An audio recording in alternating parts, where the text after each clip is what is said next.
Welcome to मेडीजी classes. पिछले कई lectures में आप कुछ स्टूडेंट के मैसेजेस आए हैं कि लॉगरिदम से रिलेटेड एक वीडियो अपलोड करने के लिए, ठीक है। खास करके जो स्टूडेंट अभी 11th से 12th में गए हैं, तो अभी लॉगरिदम का फिजिक्स में हो, केमिस्ट्री में हो, सब जगह लॉगरिदम का यूज़ होता है।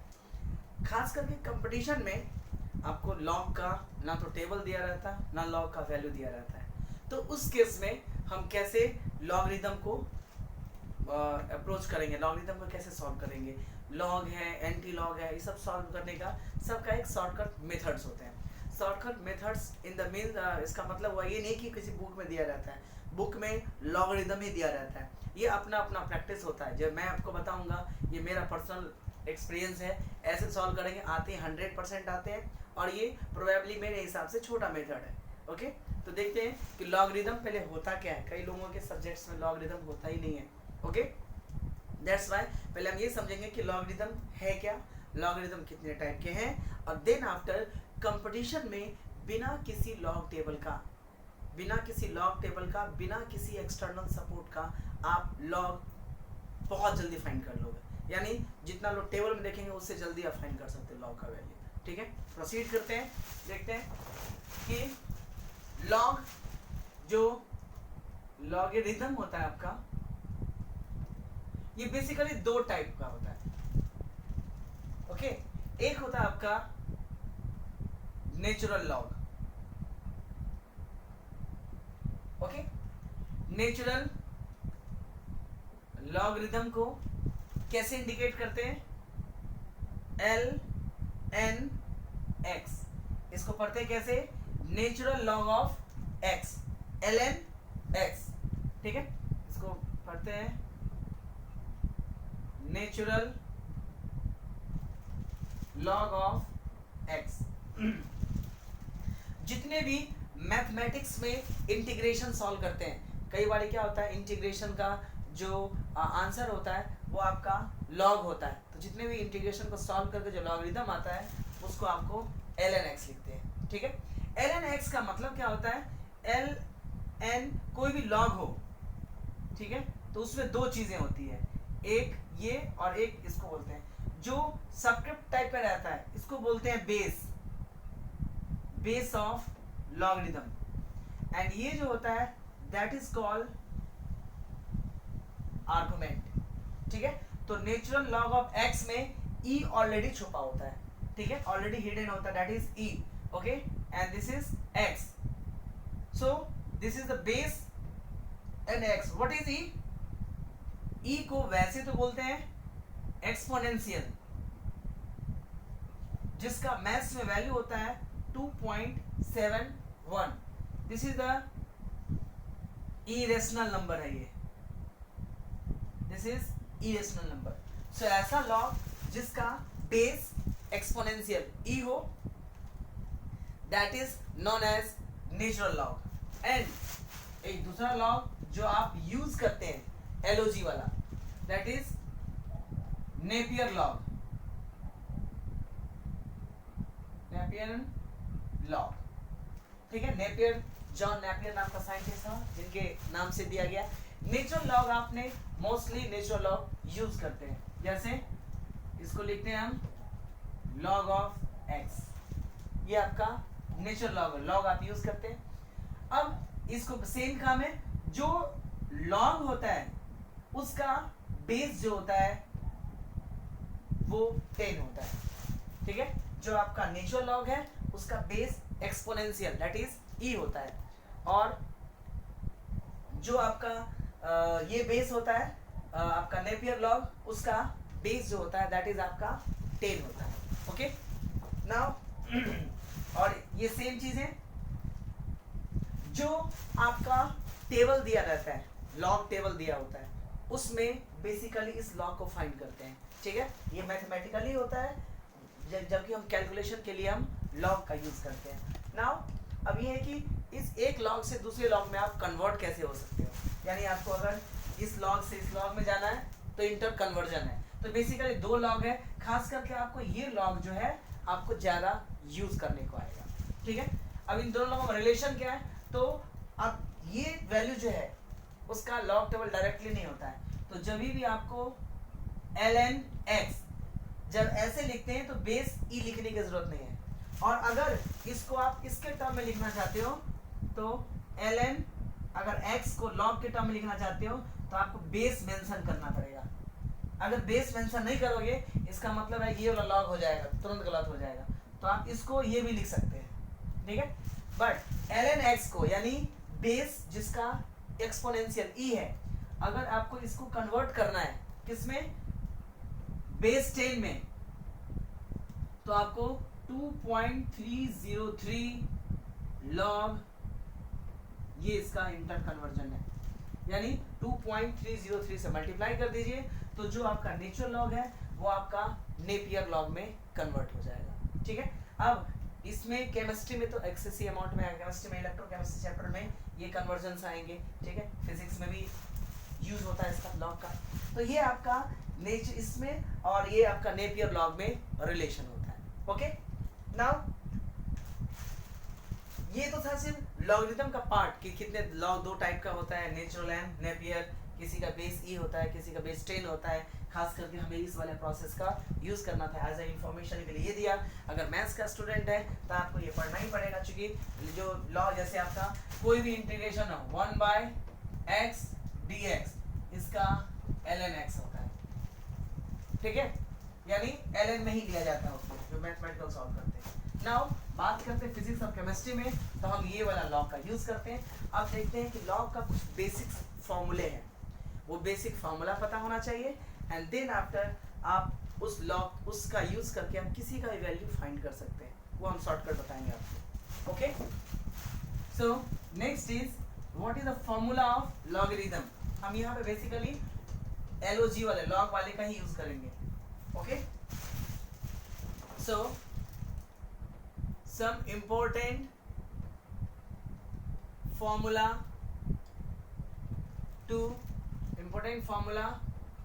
of logarithm, okay. देखते हैं लॉगरिथम का इंपॉर्टेंट फॉर्मूला कौन कौन सा होता है। जैसे पहले थे log of a into b, यानी दो नंबर कि मल्टीप्लिकेशन का लॉग होता है log a plus log b, ठीक है। 3 नंबर हो log a b c, 3 number का मल्टीप्लिकेशन हो तो log a plus log b plus log c, okay. Now another formula is log of a upon b, division का, that is log a minus log b, ठीक है। a upon b का formula हो गया log का। Next one is log of a to the power n, ये argument है, argument का कुछ पावर हो तो ये जो पावर होता है दैट बैक साइड आ जाता है, that is n log a, okay. फिर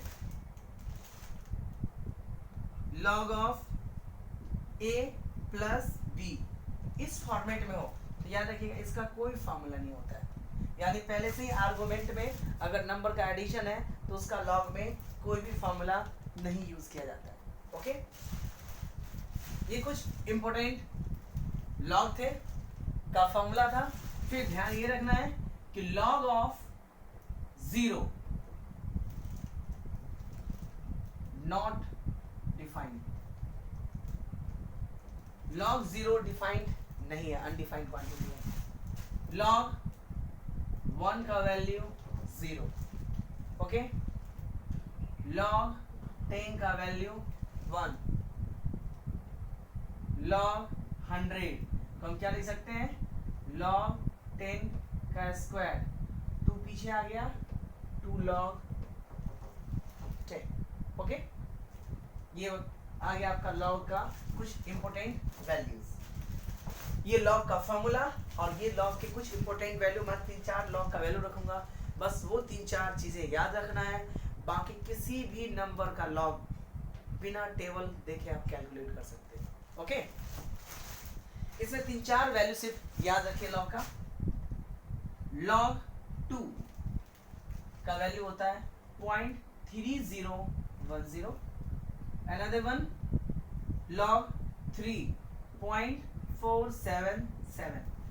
okay, log 5 which is equal to 0.698, log 7.645 and log 11 which is equal to 1.0414।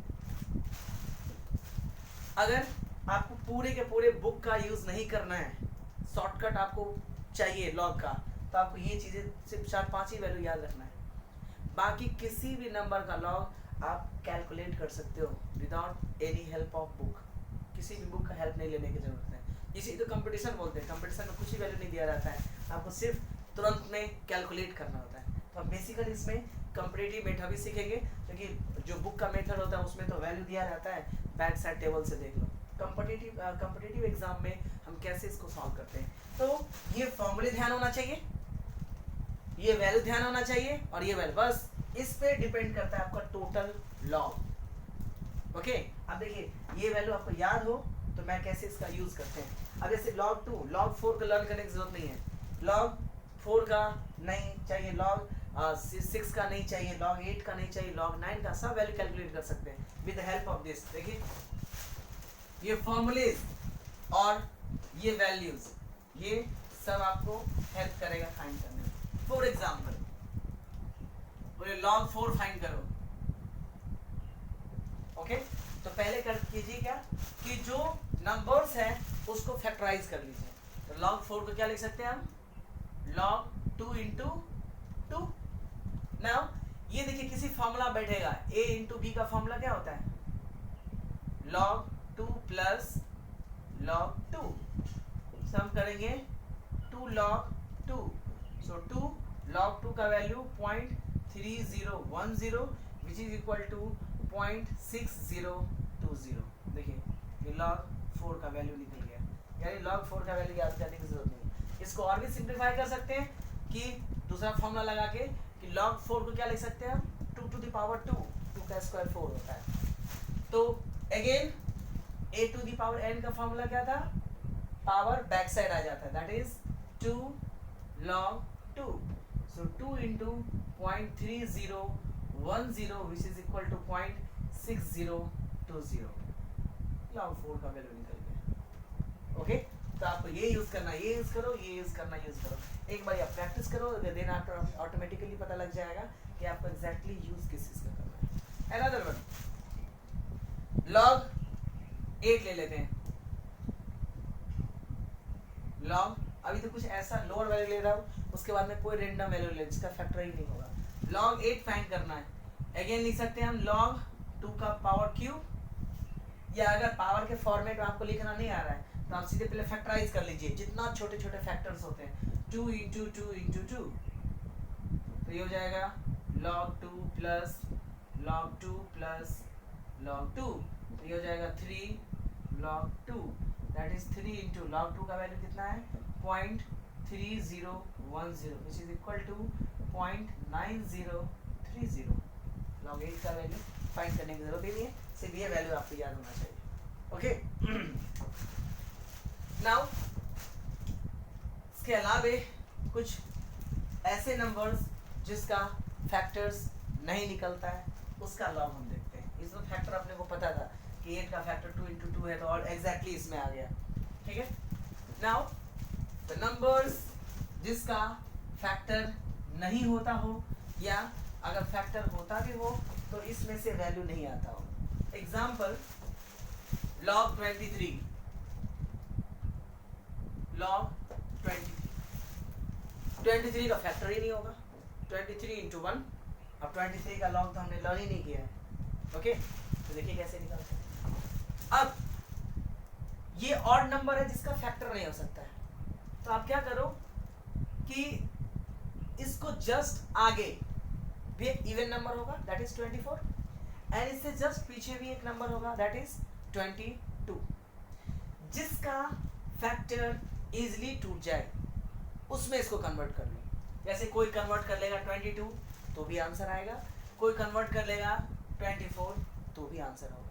अब देखिए 24 करने से क्या फायदा, 21 करेंगे तो भी आंसर आएगा। जैसे मैं log 23 है, 23 का फैक्टर होता ही नहीं, तो मैं क्या करता हूँ, इसको नियर बाय log 24 करता हूँ।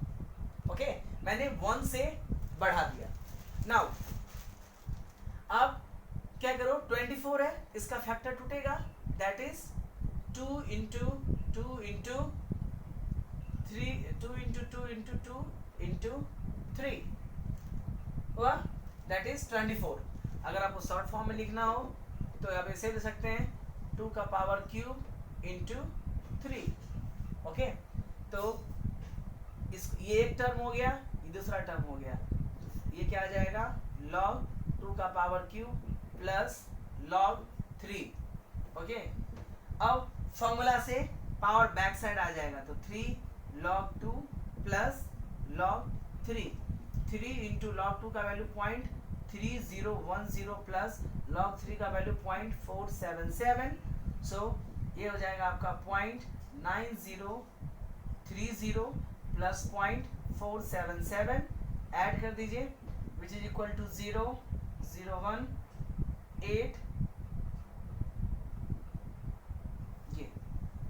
ठीक है, ये आ गया आपका। अब अभी समझाने के पर्पज से इतना लॉन्ग करना पड़ा, जब एक बार आप सॉल्व करने एक्सपर्ट हो जाओगे तो एक लाइन में आसानी से मल्टीप्लाई करके निकल जाओगे, इतना टाइम लगेगा ही नहीं। ठीक है, फोर्थ समझाने पर्पज के लिए इतना लंबा हो रहा है, स्टेप बाय स्टेप देखिए। जो बिगिनर्स हैं, जो इनफैक्ट जिनको लॉग टेबल बुक से देखने भी आता है, उनको भी ये पता नहीं होता है कि ऐसे निकालते हैं। ये कॉम्पिटिटिव मेथड है और ये किसी पर्टिकुलर बुक में नहीं दिया हुआ है कि आप चलो उल्टा कर देख लोगे। ठीक है, मेरे हिसाब से तो कहीं नहीं बुक में दिया हुआ, चूँकि ये मेरा खुद का एक्सपीरियंस बेसिस पे मैंने बनाया हुआ है। आपको बुक में मिल जाए तो कमेंट बॉक्स में लिख दीजिएगा, पॉसिबल ही नहीं है। ओके, कि ये किसी बुक में हो। नाउ अब ये निकालना किसका था आपका, log 23 का, और हमने निकाला किसका, log 24 का। अगर कॉम्पिटिटिव एग्जाम है तो कॉम्पिटिटिव एग्जाम में अगर ऑप्शन में काफ़ी डिफरेंसेस है, ठीक है, जैसे 1.38, 1.58, 1.28, तो अब इसी बात है कि 1.38 के नियर बाय, मतलब अगर 23 से 24 किया है तो अब इसी बात है कि log 23 का जो वैल्यू है वो इससे तो कम ही आएगा, तो तुरंत टिक कर देने का, फिर तो एग्जैक्ट सॉल्व करने की जरूरत भी नहीं है। ठीक है, नाउ अगर आपको आंसर बहुत नियर बाय है, 1.38, 1.28, ठीक है, बहुत नियर बाय दिया है, तो क्या करने का कि हमने 23 से कितना बढ़ाया है, 24 किया है, तो फॉर ईच इंक्रीमेंट ऑफ 1 आप जो वैल्यू आए उसमें से, यानी ये लॉग निकला आपका 24 का, तो क्या करने का कि आपको निकालना है log 23 का, आपने एक बढ़ाया था, तो फॉर ईच इंक्रीमेंट ऑफ 1, यानी मैं इसको मैं लिख देता हूं, for each increment of 1 subtract कीजिए 0.02 से, यानी जो रिजल्ट आपने 23 को 24 किया, एक से आपने क्या किया, बढ़ा दिया, तो जो आंसर आए अगर एग्जैक्ट वैल्यू लाना है तो उसमें से 0.02 माइनस कर डालने का। कहने का मतलब कि देखिए यहां पे कितना था अपने पास में 1.3800, ये log 24 का वैल्यू था, मुझे 23 का वैल्यू चाहिए तो माइनस कर दूंगा 0.02, 0 इसमें से करेंगे तो ये 6, दैट इज 3 1, यानी आप सर्च कर लो आपके बुक में होगा 1.36 या 1.35, ये आपका आंसर होगा। तो बिना किसी कैलकुलेटर का थोड़ा बहुत से कॉम्पिटिटिव मेथड यूज किया, वैल्यू फाइंड आउट हो गया। ओके, अगर यही चीजें अगर मैं 23 को 22 लिया होता तो एक वैल्यू घटाया तो जो रिजल्टेंट आएगा उसमें 0.02 क्या करने का, अपने को ऐड कर देने का। ठीक है, तो कॉम्पिटिटिव एग्जाम में तो आपको बहुत ज़्यादा हो सकता है कि बहुत नियर बाय हो, तो एग्जैक्ट वैल्यू चाहिए ये निकाल सकते हैं। उस टाइम पे ना कैलकुलेटर है ना कुछ नहीं है, इन दैट कंडीशन आपको इसी मेथड का यूज़ करना पड़ेगा। ओके, नेक्स्ट वन लेते हैं। कोई सा भी वैल्यू जिसका आपको नहीं पता हो, ठीक है, उसका भी वैल्यू फाइंड हो सकता है, डेसिमल तक का वैल्यू फाइंड कर सकते हैं आप, ठीक है, उसमें कोई इशू ही नहीं है। दैट इज, मान लीजिए कि लॉग आ गया आपका 51, ओके, तो इसका वैल्यू निकालना अपने को। तो 51 का फैक्टर है या नहीं है, होता ही है, 17 के टेबल में आता है, लेकिन आपको फिर 3 इंटू 17 करो, फिर 17, तो इससे ज़्यादा बेटर है कि इसके जस्ट पीछे या आगे का नंबर ले लो। 52 लेंगे तो फैक्टर्स थोड़ा ज़्यादा बड़ा आएगा, 50 कर देंगे तो फैक्टर्स इजीली टूट जाते हैं। मैं एक कम कर देता हूँ, तो log 50 क्या ले सकते हैं हम, log 5 इंटू 10, तो log 5 प्लस log 10, log 10 का वैल्यू 1 होता है, एंड log 5 का वैल्यू देखिए यहाँ पे 0.698 plus 1 which is equal to 1.698. This is the value of log 50. देखिए निकालना किसका था, 51, हमने वन वैल्यू क्या किया था, घटाया था, तो log 51 निकालना है, तो 1.698 0.02 8 11 7.1, यानी आपके पास कैलसी होगा, या डायरेक्टली गूगल में सर्च करोगे वैल्यू ऑफ log 51 तो ऐसे भी कैलकुलेट कर देगा। ये वैल्यू 1.7 के आसपास आएगा, यानी 1.7। अब इससे ज़्यादा, इतना ज़्यादा नियर नहीं रहता, 7.8 जनरली, ठीक है, रेयरली ही क्वेश्चन होते हैं कॉम्पिटिटिव के जिसमें कि 0.712.7 जी एडवांस टाइप में ज़्यादा आते हैं क्वेश्चन, ठीक है। तो ये आपका बिना किसी कैलकुलेटर का हेल्प से कुछ वैल्यू है का आपको लर्न है, तो आप तुरंत फाइंड कर सकते हैं। अब अगर मान लीजिए कि कुछ बड़ा वैल्यू आ गया, तो कॉम्पिटिटिव एग्जाम में उसको भी निकाल सकते हैं कुछ ज़्यादा राउंड ऑफ करके। फॉर एग्जाम्पल, ये तो छोटा वैल्यू था 51, लेकिन दे दिया 243, तो फिर उसका फैक्टर तोड़ो तो उसमें टाइम चला जाएगा, उसका भी मेथड बताता हूँ आपको मैं, ठीक है। ये हटाया, जैसे लंबा वैल्यू दे दिया log 243, तो इन दैट कंडीशन आप 244 या 242 करने के बजाय डायरेक्टली उसको उसमें कन्वर्ट कर दीजिए जो जिसके आगे जीरो लगाओ। जैसे मैं इसको घटाऊंगा 3 तो 240 होगा 240, and if you increase the 7 value it will become 250। तो आपको 250 और 240 में किसको तोड़ना इजी है, और सबसे बेस्ट भी है कि इफ अगर आप उसको 240 करोगे तो देखो सिर्फ 3 वैल्यू कम किया, यानी आंसर्स जो होंगे वो आपके जो एग्जैक्टली आंसर उससे थोड़ा सा ही कम होगा, और 250 करेंगे तो 7 बड़ा होगा निकलेगा वो भी केस में। तो हम क्या करते हैं 240 कर देते हैं, ओके।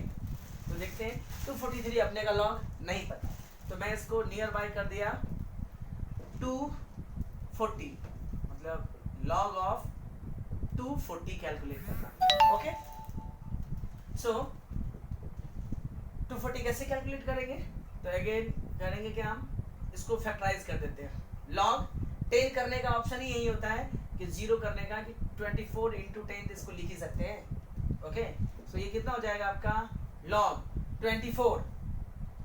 तो आप इसको कैसे करते हैं उस पर पहले इसको तोड़ दीजिए, तो ये हो जाएगा आपका log 24 plus log 10, okay. Now 24 का फैक्टर 8 इंटू 3, तो log आप इसे लग सकते हैं 2 का power cube into 3 plus log 10 का वैल्यू 1, दैट इज log 2 का power cube plus log 3 plus 1, back side 3 log 2 plus log 3 plus 1. Now each one log 2 log 3 value is given, और आपको बाय हार्ट लर्न करना पड़ेगा। So 3 into 0.3010 plus log 3 का value 0.477 plus 1 multiply 0.9030 plus add कर दोगे तो 1.477 add करोगे तो ये आएगा आपका 018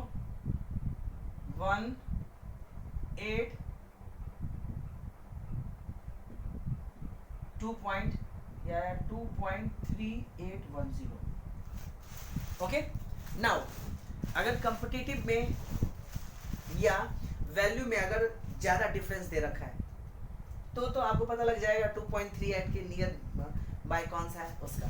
अदरवाइज अब देखिए हमने कितना वैल्यू घटाया है, 3। जनरली जो एक का अगर डिफरेंस आता है तो हम 0.02 ऐड करते हैं। ओके, अगर 2 का डिफरेंस आता है तो 0.04 ऐड करते हैं, और उसके बाद अगर वैल्यू आता है तो 0.1, यानी अगर एक आपने इंक्रीमेंट किया है तो 0.02, 2 से इंक्रीमेंट किया है तो 0.04, और 3 से इंक्रीमेंट किया है तो उसके बाद में 0.1 ऐड करते जाइए। इसका मतलब हुआ कि 243 में लगभग आपका 3 से हमने घटाया है तो 0.05 का डिफरेंस आ रहा है, यानी ये ज्यादा आना चाहिए था। तो करिए क्या, जो आंसर आया है यानी ये तो निकला है कितना, log 240 which is equal to 2.3810। Again अगर पहले बता रहा हूँ कि अगर ऑप्शंस में ये नियर बाय दिया हुआ तो कुछ करने की जरूरत नहीं है, आंसर टिक कर दीजिए। अदरवाइज अगर आपको 243 निकालना है तो 2.3810 0.05 से 0 1 13 1 ये आ गया आपका 4 2, यानी 2.43 log 240। अब देखिए ऐसा भी लग रहा है कि 2.43 का 2.43 कर देने का, लेकिन वो तो वैल्यू है ऐसा है कि आ गया, अदरवाइज जरूरी नहीं कि ऐसा वैल्यू आए। ठीक है, तो ये देखिए क्या करने का, अब इसमें कैलकुलेशन फास्ट करना, कुछ तो प्रोसेस फास्ट होना चाहिए ना। अगर आपको शॉर्टकट यूज़ करना है, टेबल नहीं यूज़ करना है, टेबल इनफैक्ट दिया भी नहीं रहता है, तो आपको कुछ तो करना पड़ेगा, कैलकुलेशन प्रोसेस फास्ट होना चाहिए। ठीक है, इतना जो मैंने एक एक स्टेप में किया है, जब आप सॉल्व करोगे तो एक कुछ किसी को समझाना नहीं आपको, तो फटाफट मल्टीप्लाई डिवाइड कर दीजिए, आपका ऑप्शन नियर बाय में आ जाएगा। ठीक है, ये सारे जो है वो कम लॉग को कॉम्पिटिटिवली सॉल्व करना है। Like the same anti log जो कि केमिस्ट्री में, इलेक्ट्रोकेमिस्ट्री में बहुत ज़्यादा यूज़ होता है, और उसके लिए लो बच्चे वो आप कई लोगों को तो टेबल ही देखने नहीं आता है, और टेबल देखने बाय द वे आ भी गया तो वो थोड़ा कंफ्यूजिंग होता है, उसमें माइनस भी आता है, निगेटिव नंबर का भी आता है। निगेटिव नंबर का लॉग नहीं निकाल सकते, यानी आप लॉग 0 ही अनडिफाइंड है, लॉग -1 लॉग -2 नहीं कैलकुलेट करते। ठीक है, बट एंटी लॉग में माइनस फाइंड कर सकते हैं, माइनस कैलकुलेट करने के लिए आता है। तो एंटी लॉग में तो और भी इशू आता है, बट उसका भी कॉम्पिटिटिव मेथड है। अगर वो आपको आ गया तो किसी भी लॉग एंटी लॉग टेबल देखने की जरूरत नहीं, एक लाइन में आपका, उसमें तो मोस्टली कैलकुलेट करने की जरूरत भी नहीं है। इसमें तो कैलकुलेशन चलो थोड़ा बहुत आ भी गया, ठीक है, उसमें तो आपको कैलकुलेट करने की जरूरत भी नहीं पड़ेगा आपको। ओके, हाँ, इसमें भी अगर आपको गेस करना हो आंसर, ठीक है, थोड़ा सा ऑप्शन में डिफरेंस ज्यादा हो तो ये गेस कर सकते हैं। देखिए कैसे लॉग में, फिर नेक्स्ट में आएगा anti log. Anti log is भी बहुत इंपॉर्टेंट है, क्योंकि केमिस्ट्री पॉइंट ऑफ व्यू से केमिस्ट्री में भी आता है। ठीक है, इसीलिए अब देखते हैं कि अगर बाय द वे अगर आपको आंसर गेस करना हो, मतलब हुआ कि ऑप्शन में डिफरेंस ज्यादा हो, इन दैट कंडीशन बिना कैलकुलेशन किए हुए भी आप वैल्यू फाइंड कर सकते हैं। देखिए कैसे, लॉग मतलब हुआ लॉग ऐसा नंबर जो 1 से लेकर के 10 के बीच लाई करता है, यानी लॉग ऑफ नंबर मान लीजिए x जो 10 से छोटा है और 1 से बड़ा है, ऐसे नंबर का लॉग जो इसके बीच लाई करता है हमेशा ही 0 पॉइंट से स्टार्ट। ओके, लॉग x जो 100 से छोटा है और 10 से बड़ा है हमेशा ही 1 पॉइंट समथिंग आएगा। ओके, लॉग x का वैल्यू अगर 1000 से छोटा एंड 100 से बड़ा है तो आंसर हमेशा ही 2 पॉइंट समथिंग से स्टार्ट होगा, यानी ऑप्शन तो पता लग जाएगा ना कि 0.1 आएगा कि 1 पॉइंट समथिंग आएगा। ठीक है, अगर similarly next one is if value is less than 10,000 and greater than 1000 value will start from, जो आंसर आएगा वो 3 पॉइंट समथिंग से होगा। तो मान लीजिए ऑप्शन में 0.11 कोई वैल्यू दिया है, किसी में 1 पॉइंट समथिंग, किसी में 2 पॉइंट समथिंग, किसी में 3 पॉइंट समथिंग दिया है, तो एटलीस्ट आपको कुछ सॉल्व करने की जरूरत ही नहीं है। डायरेक्टली देखोगे अच्छा ये वैल्यू जो इसके बीच लाई करता है तो 3 पॉइंट समथिंग यानी आंसर हो एग्जैक्टली वही आंसर होगा।